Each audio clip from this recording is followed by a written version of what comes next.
Is gluten-free just a trendy fad, or is it more than that? Well, I'm going to answer that question for you. I'm going to give you the short answer. Being gluten-free is probably the single most important thing you could do to improve your health, especially if you're suffering from any number of autoimmune conditions, but especially Hashimoto's autoimmune thyroiditis. I'm really sick of hearing about, it's just a trend, it's just a fad. I mean, let me tell you a quick story.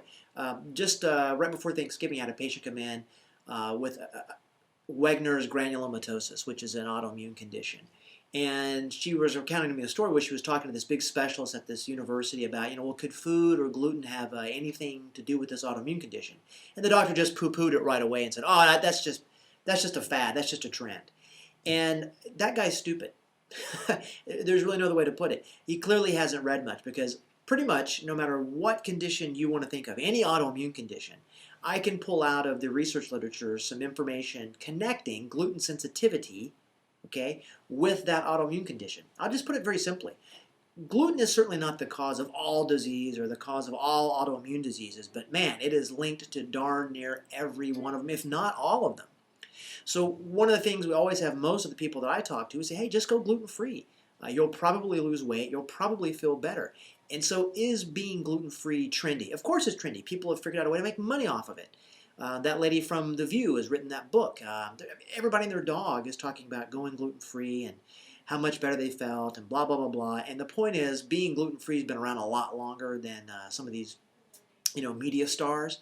It's a really, really powerful thing that you could do to improve your health. And I'm really sick of doctors, medical doctors, alternative practitioners, acupuncturists, whoever, poo-pooing it and blowing it off. Because the people that are saying that, they don't read. And that is a common problem that you'll find with doctors in any field, is they stopped reading once they got their diploma. Once they got their license, they stopped reading. And what they do read is pretty much written by pharmaceutical companies. Now, by the way, I'm not letting all of our alternative practitioners off the hook, because pretty much what they read are what the supplement company reps give them, which is very similar to what the pharmaceutical company reps give them. You may have heard me tell a story. A couple years ago, I sat in a continuing education seminar where a very, very famous supplement company had a speaker up there basically saying, gluten's no big deal. Yeah, there's some in our products, but there's not enough to do anything. All my gluten-sensitive people don't have a problem with it, and you can look that post up. But basically, that guy was a moron, and there's no way to know if you have a gluten sensitivity problem without getting tested. Really, I mean, because a lot of people eat bread, and if they don't have a GI symptom, they think that, well, I don't have a gluten problem. Well, GI symptoms are the least common manifestation, least common presentation of gluten sensitivity. Neurologic and endocrine are way, way more common presentations. So people could have headaches, MS,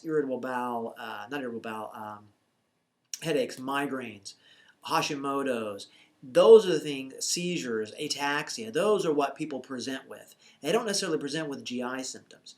So when I've got this host of patients that come in and they say, well, no one ever told me that gluten could be a problem, it really makes me mad. It makes me mad that no doctor is reading, because all you have to do is read a little bit and you'll see the connection.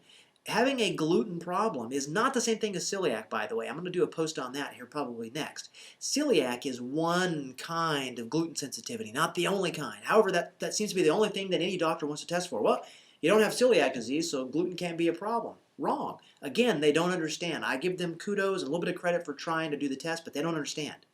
So is gluten-free a trend? Sure, it's a trend. It's a trend because people can write books about it, and have magazines about it, and they can, make some money. But it's certainly not anything I consider a trend, because gluten sensitivity, going gluten-free is a very powerful thing. I always tell people, if I was on a deserted island, right, and I only had one thing to tell all the sick people in the world, it would be get off of gluten forever.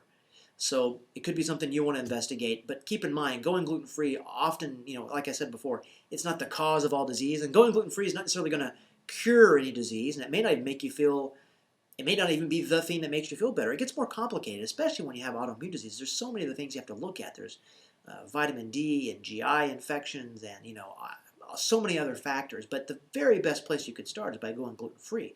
It's pretty simple, and it's actually pretty cheap. Just don't start trying to replace all your regular gluten-y foods with gluten-free foods. That's how you save some money.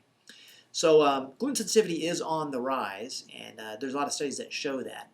But going gluten-free is going to be here forever because people will do it and they'll see how much better they feel. So it's not going away.